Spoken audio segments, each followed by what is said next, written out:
বিশ্বজুড়ে বেড়েছে নারী ও শিশু মাদকাসক্তের সংখ্যা। এর প্রভাব আছে বাংলাদেশেও। 2020 সালের পর দেশে এ বিষয়ে আর কোনো জরিপ হয়নি। সামাজিক অস্থিরতা, পারিবারিক ভাঙন, না জানা এমন নানা কারণে নারী মাদকাসক্তের সংখ্যা বাড়ছে। কেন, কিভাবে নারীরা মাদকে জড়িয়ে পড়ছে, তাদের চিকিৎসা ব্যবস্থায় বা কী পর্যায়ে আছে?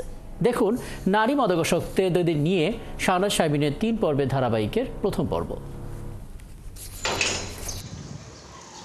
নারীদের জন্য দেশের একমাত্র অনুমোদিত বেসরকারি পুনর্বাসন কেন্দ্র ঢাকা আসিনিয়া মিশনের নারী মাদকাসক্তি নিরাময় কেন্দ্র।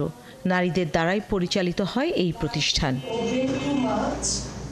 এখানে কথা হয় দুজনের সাথে যারা নিজেদের মাদকাসক্তির পেছনের গল্পটা বলতে রাজি হয়েছেন, তবে তাদের নাম পরিচয় আমরা প্রকাশ করছি না। চাকুরিজীবী এই নারীর স্বাস্থ্যগত কারণে ছোট একটি অপারেশন হয়, এরপর দেয়া হয় একটি ব্যথানাশক ইঞ্জেকশন। একসময় নিজের অজান্তেই তিনি এই ইঞ্জেকশনে আসক্ত হয়ে পড়েন। 2টা ইঞ্জেকশন দিচ্ছে, প্যারিক্স আর নেলবান 2। অনেকবার ছাড়া ট্রাই করছি, কিন্তু সেই রাতে দেখা যাচ্ছে ব্যথা উঠতেছে। ইঞ্জেকশন আমি ভোরবেলা হলো অর্ধেক রাতেও খুঁজে বের করে আনা লাগতেছে, নাহলে হসপিটালে ভর্তি হওয়া লাগতেছে। পরিবার আর প্রবাসী স্বামী তাকে স্বাভাবিক জীবনে ফেরাতে এখানে ভর্তি করান। তার এখনকার উপলব্ধি, না বুঝে কোনো কিছুতে আসক্ত হওয়া ঠিক নয়। Never ever again. হ্যাঁ, অ্যাকচুয়ালি সবাই সাফারার হয়, কারণ ফার্স্ট যখন আমি এই ইঞ্জেকশনটা নিতাম তখন আমার হ্যালুসিনেশন হতো, যার জন্য আমি আমার ফ্যামিলিকে চিনতাম না। সচ্ছল পরিবারের এই মেয়েটি 5 বছর আগে বন্ধুদের সাথে কৌতূহলবশত ধূমপান এবং পরে গাঁজায় আসক্ত হয়ে পড়েন। ধীরে ধীরে বেড়ে যায় তার আসক্তির মাত্রা।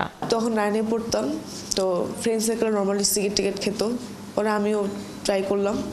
দেখুন করতে করতে ওরা বললো যে এখন উইড আছে, ট্রাই করবি কিনা।